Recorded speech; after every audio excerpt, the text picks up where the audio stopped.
All right, good morning, everybody, and welcome to the workshop of April 15th, Board of County Commissioners meeting. Would you all please rise for the Pledge of Allegiance?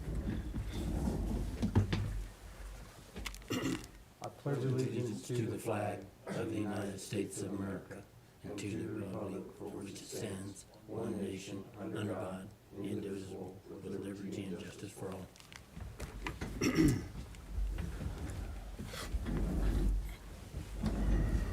All right. First thing on our agenda is a discussion for the purchase of a new MoCo vehicle. Jennifer Morris, come on down.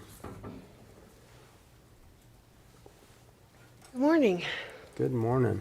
Those steps are killer. So I sent you the information last week, or I sent the BOCC thing.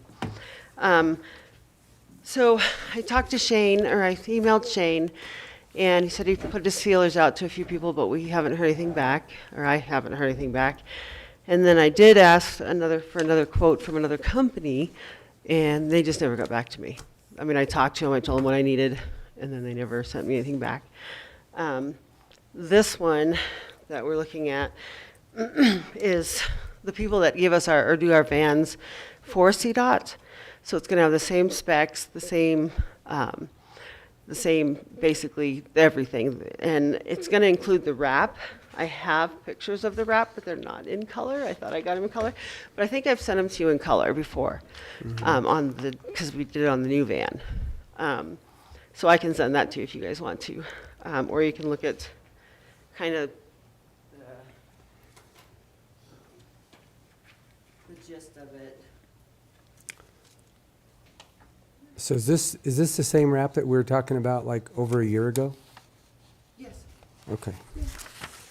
When I was trying to find one before, they were telling me they had to wait. It wasn't quite a year ago. They told us we had to wait.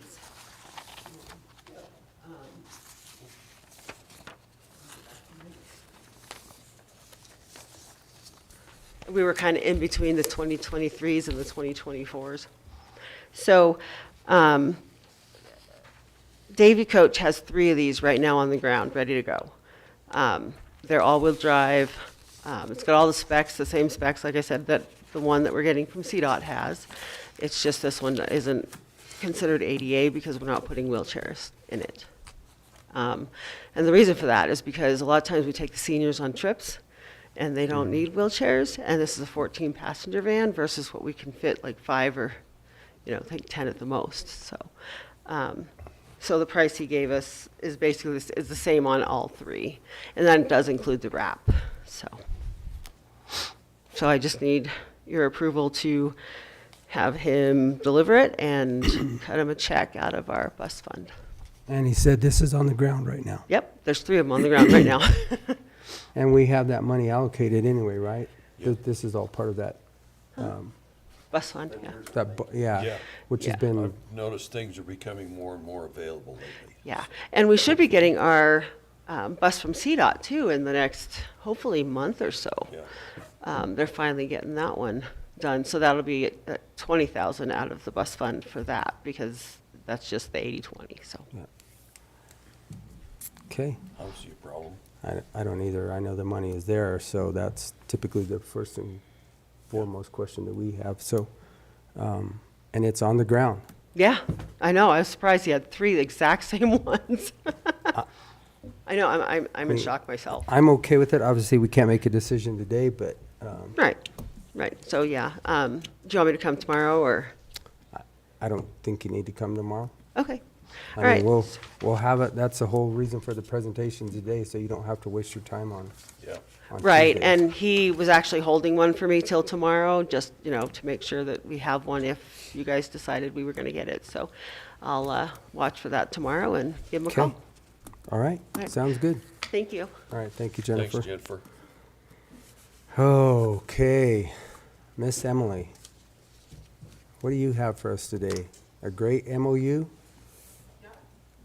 Did CSU like it finally, or? are we Yeah, all- CSU is totally fine with it. The Fairboard was fine with it. So I think Ian was fine with it. So we have about 20 people who are fine with it. Just want to check if you guys are fine with it. So we're the last wrench? No, then I'll send it up to CSU Legal. They've approved Uh-oh. it, but then I'll send it up there for their final Uh-oh. signatures. Unless you guys need them to sign it first, but I have been told by them that they're fine with it. So, because there was a detail, it said something about that the Fairboard had authority to use the 4-H emblem at any time, and they're like, no, we can't do that. Extension needs to approve the use of the 4-H emblem. I was like, no problem. So we changed that language. So simple things like that, but then it was also just outlining roles with the Fairboard enforces fair rules and Extension enforces 4-H rules is really what we kind of lined out. So just wanted to make that really clear, been a little blurred. So we just kind of refined that language, I think is the main thing that we did in this. So. But we left most of it the same. Nothing to add? I think this is a great document. I think it's going to be really helpful moving forward, and so, I mean, it looks good to me. Yeah. All right, well, this was a short work in progress, right? Yeah, love it. Okay, so then you guys sign it tomorrow when you make decisions, but we're just talking about it today. Okay, Yep, awesome. that's it. Well, thank you, Quick and guys. easy. Thank you, Okay, Emily. awesome. Yep. Love it. Thank you, Emily. Take care. All right, Ms. Hargraves, I see you walked in. Come on down. We'll talk about what I think we want to talk about here. I think so. Good morning. Good Morning. morning. I wasn't sure on your process, and so I'm here today to talk about selling our extra, what we expect not to spend, TANF dollars this year. So, go ahead, and then I'll start asking questions, because I think I know how this works. Since we're not going to use everything, you just sell it off to basically whoever else Yep. needs it out of the 64 counties in the state, Yes. which it'll probably go to the Front Range. Nope. So one of the reasons is Logan County, another small county, that's Sterling, is substantially short in their TANF. He's looking for $400,000 of TANF dollars across the state. And so what happens is we have an allocation every year. It was $983,000 and some change. We pay our maintenance of effort, our MO, of 15%. We pay it no matter what, if we expend it or not. And so if we sell, then Logan County is going to pick up that maintenance of effort fee on that $70,000, which is $10,500, which will then be reverted back to us. If we don't sell and we just keep the surplus, what happens in the end is the state will close everybody out. So we close out using core funds to make us right. Then we use our child welfare allocation. And then lastly, Colorado Works. And so it gets divvied up, and sometimes the balance of state receives it, but oftentimes the balance of state isn't overexpended. And so the Big 11 typically get the majority of those surplus funds. And so this is a benefit to us, should we want to take advantage of it. As you can see, I sent the Excel spreadsheet. As we look at our child welfare allocation, our TANF allocation, and our core allocation, we're substantially underspent, knock on wood, in most of those areas. Our child welfare allocation will be the most spent. Colorado Works, we should be even. If we sell $70,000, it will leave our county with about $20,000 for any emergencies or anything that comes up in the next 2.5 months. But ultimately, should we go over somewhere, we would still have core dollars and child welfare allocation dollars to cover that. Right now, we're averaging about $60,000 a month in spending of TANF dollars. So our projections would indicate that at the end of the year, we're going to have $92,000 left over. So I thought we could sell 70 to Logan County, get that $10,500 MO from them, and move on. I don't know that it needs a formal process. What happens is if you're in agreement, or if you want to, you don't have to have a motion. I just wanted you all to know what I was doing and make sure that you were tracking with me. Their commissioners will have a letter. I sent those to you. That letter will come to you just to say, hey, this is what Montezuma County is intending to do. And then ultimately, the Child Welfare Allocation Committee will get that letter, or the CWAC, the WAC, the Colorado Works Allocation Committee, and they'll either approve it or not. There would be no reason for them not to approve it, but ultimately, that's the unit that would approve that transfer from our county to Logan. How come Logan's so short? You know, it's interesting. He said on our last directors meeting last week that his community has suffered from a wide variety of not receiving grants that they typically receive as a rural community. And he has supplanted all of those lost grants with TANF dollars. And so he suspects that this will be the last year that that happens, but he has quite the shortfall of funding this year. And we've been getting requests for buying of TANF dollars for a couple of months. I was hesitant to do anything until we got closer to the end of the fiscal year for child welfare, or my department. There's, I want to say there's another fund that we can do this with also, or is it just TANF? So you can sell TANF and you can sell CCAP, our child care dollars. Nobody's asked for CCAP yet this year. There's tons of money in CCAP across the state, so they're trying to figure out creative ways to spend that money across the state, but nobody's asked for that. And we would potentially be in a place to sell those as well if somebody did ask.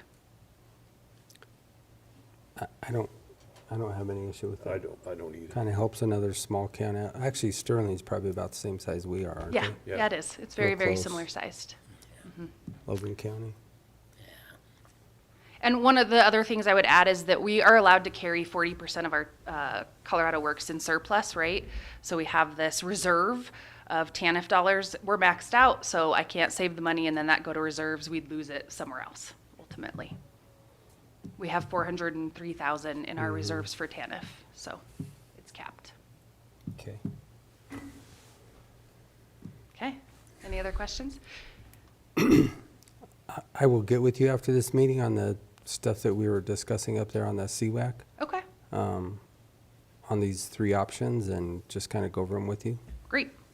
Do you want me to be here tomorrow? I don't think you need to be. Awesome, Stay busy. Go to work. that's great. Yeah. Awesome, thank you. Thank you, Kelly. All right, Mr. Dobry. Our JBBS grant, Justice-Based Behavioral Health Services Contract. Jail-based behavioral health Or services. jail-based, yeah.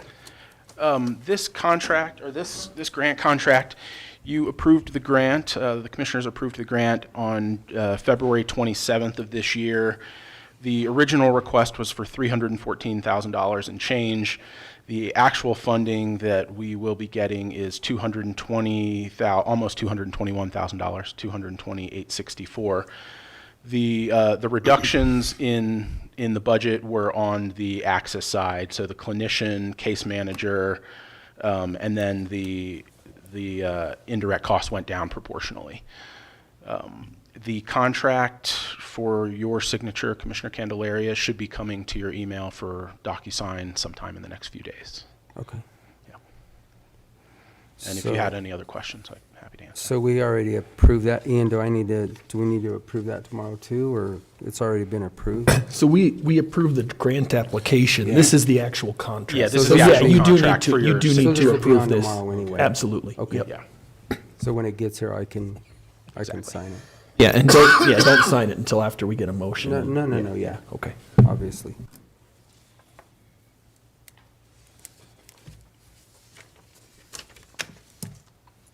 Is that all you need me for? All right. I mean, quick and easy. Once again, congratulations on your election. Yes. Actually, you might stick around. So, Justin, come on down. We're gonna talk a few things out there at the fairgrounds, but the first and foremost is one for the suppression system. Justin, myself, and Travis had a conversation with the Division of Fire Prevention and Control on Tuesday, Tuesday late morning. Yep. Basically, they don't mind if we have a remote FDC, but it has to have a pump there all the time to be able to reach the hydraulics of the system the way it's designed. When we left it with Cooper, and they were going to look at something different, and I haven't heard anything from Irick or Tanner. Yeah, so he called me on Friday, and we basically have three options from the sounds of it, and that's kind of what they were discussing a little bit on that Zoom call. Option A would be we basically put in a dedicated line, which we've been looking at. Option B would be putting in a tank, a big tank that would fulfill enough water. Option 3 or C would be putting in a booster pump on our line that we currently have and helping boosting that pressure. Of those three, my assumption is that booster pump would probably be the cheapest option, but I don't think it's going to work. From the way that he was telling me Friday, it sounds like that line's just not going to be big enough, that 4-inch. So most likely when they run their hydraulics on that, it's going to have to be a bigger line. So regardless, I think we're going to have to upsize even if we go to a booster pump on our current line that's feeding it, which means a bigger meter at the end of the day. So because we're kind of restricted to a 3-inch meter at the moment on a 4-inch line. So Correct. So basically right now, we actually have two more options, the way I Yep. see it. Yep. You know, going back a year ago, Travis, I, and out at the road department, we had a meeting with Rob, the general manager, I guess, and the board president. Thought we had an agreement in place. Ian pulled up a contract, drafted a contract with the water company, and then they sent it back to where they want no fees into perpetuity for the road department to give us the flexibility to waive that 4-inch membership fee. So that's one option, which that membership fee, if I remember correctly, was either $75,000 or $85,000. I want to say it was 85, yeah. So what we're giving up there is that basically our road department would not charge the water company any fees into perpetuity whenever they're working in our right of way. So I want to say we had figured 5 years is kind of what we had drawn the first contract up to equal what it would take to be equivalent to that $85,000. Thought we had an agreement, but apparently we don't have that agreement. So that's one option. We can go back to them and look at that if you guys want to. And then, I mean, the other option is continue the fire watches and basically leave it as it is, or tear it out. I mean, Or tear it out. tear it out. So those are the other three options that we have. I got you. So,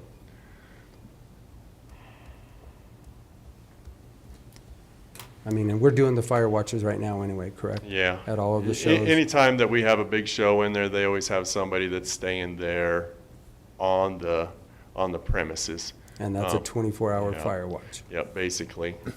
There's some sort of security of some sort always at the fairgrounds during our shows where they run into 2 or more days.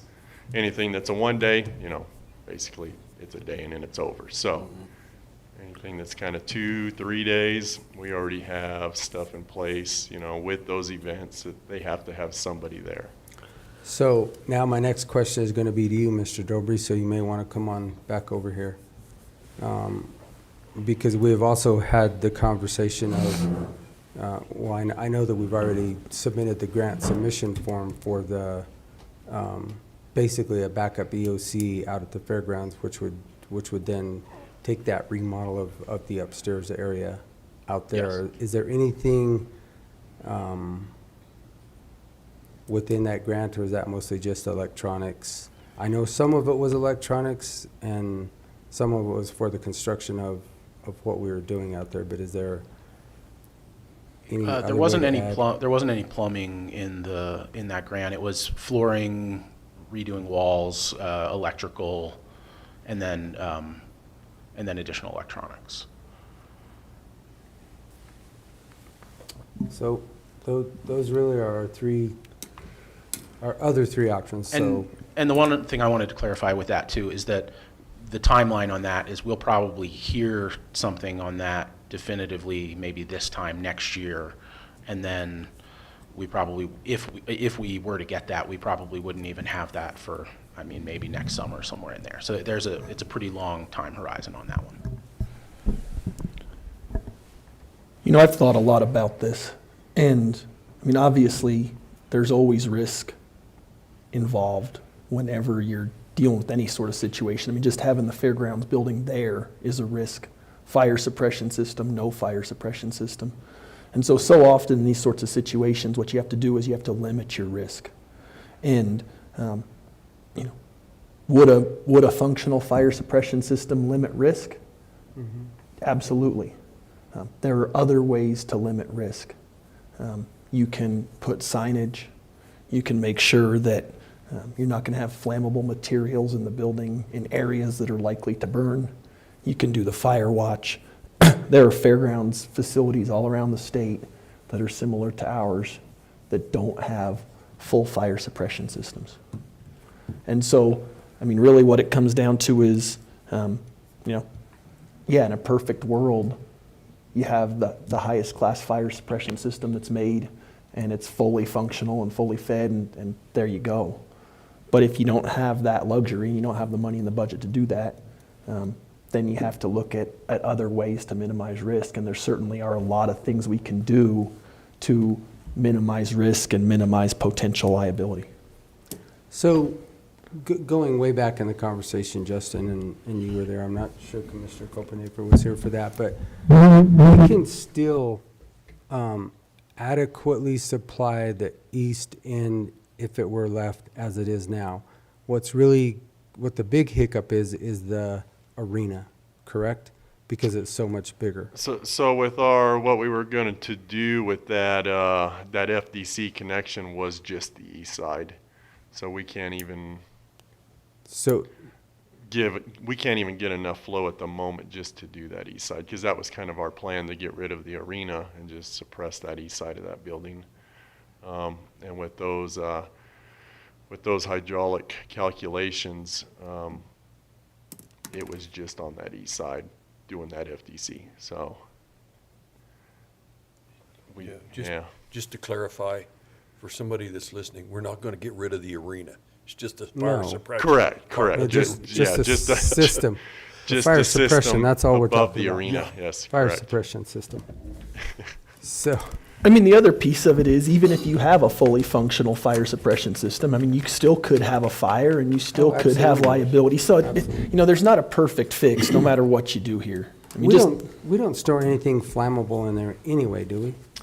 Really, the only I mean, we do have an oil room in there that holds some That's oil for our combustible. heaters. That's not flammable. But other than that, we really don't. I mean, We don't have yeah, we don't have anything that's, anything in there that's going to, you know, be a flammable fuel. So, all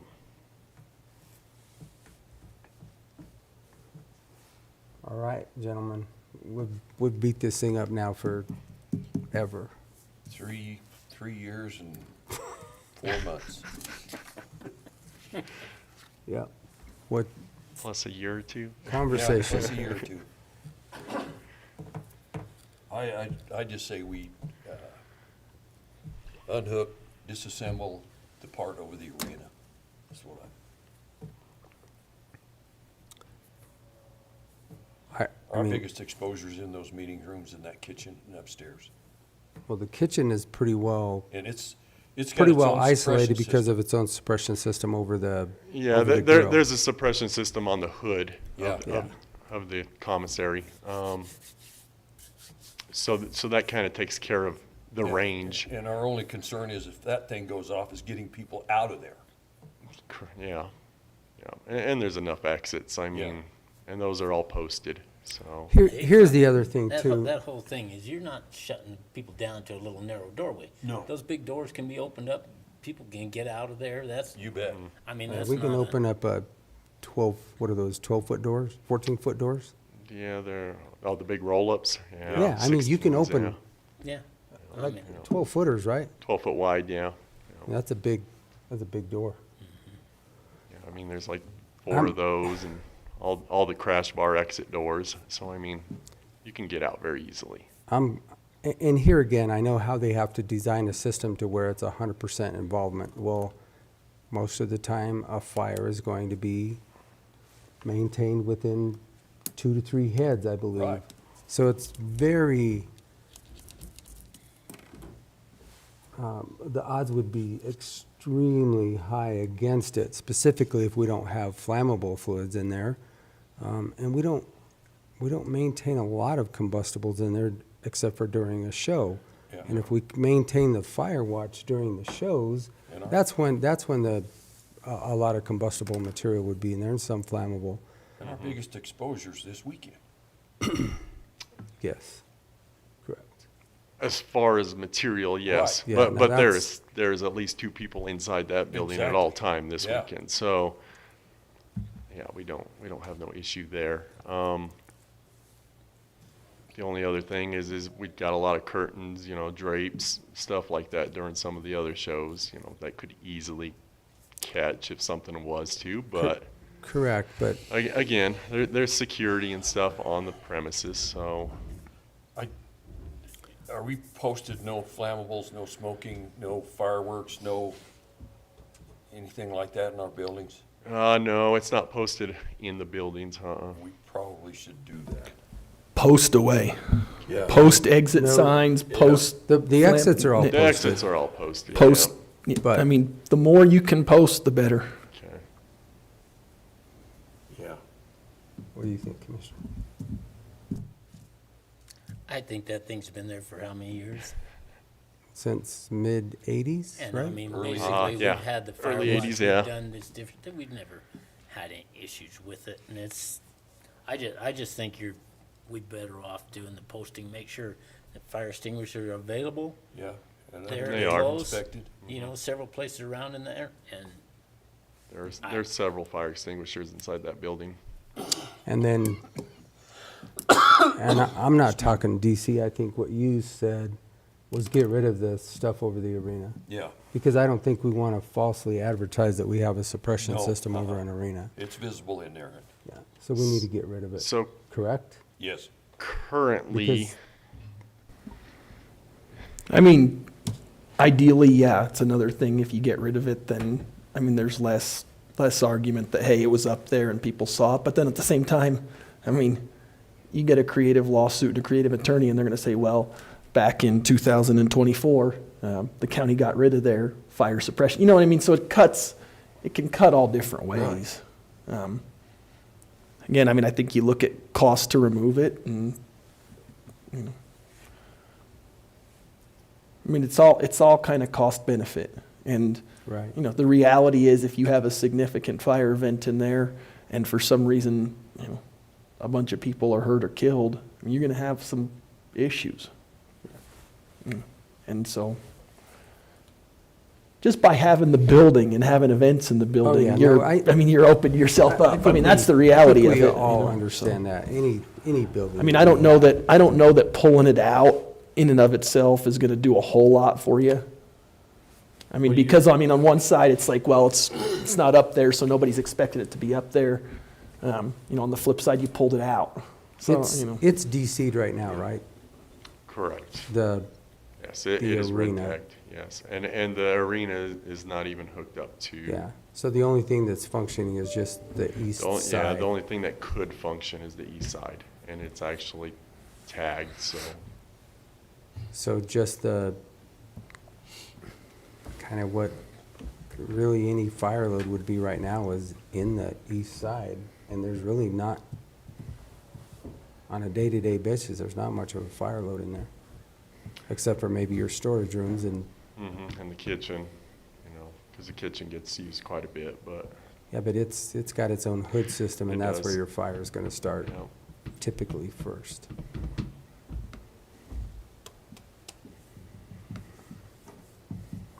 Okay.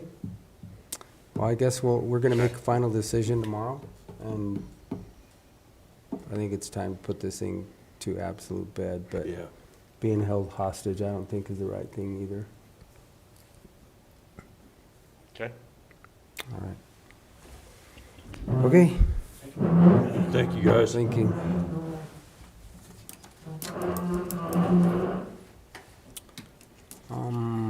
is Mr. Dietrich? He's in a meeting, sir. He's in a meeting, so, okay, this is just a discussion related to the Cabin and Ferris Campgrounds, which we can also talk to the Dolores County Commissioners when we see them this afternoon, but it sounds like they've already got a heads up. We will not be sharing the responsibility for the maintenance and/or the spraying of the weeds out there.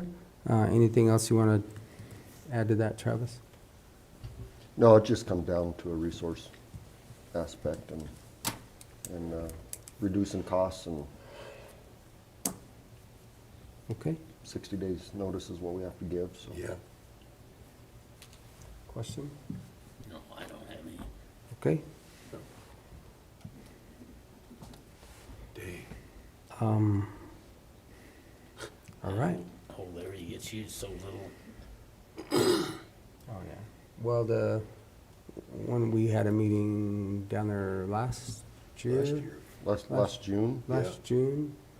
And that's why the Forest Service was DCing that other campground, upper just campground. because of, it's an asset that they don't, Well, can't it's even lack of utilize. use and available money for maintenance up there.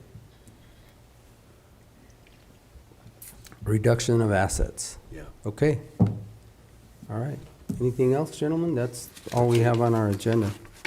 And we will be meeting with the Dolores County Commissioners to discuss the National Conservation Area, the NCA. And I think that's at 1300 or 1330? 13? 1 o'clock. 1 o'clock? Oh, I thought it was All right. 3:30. Thank you all.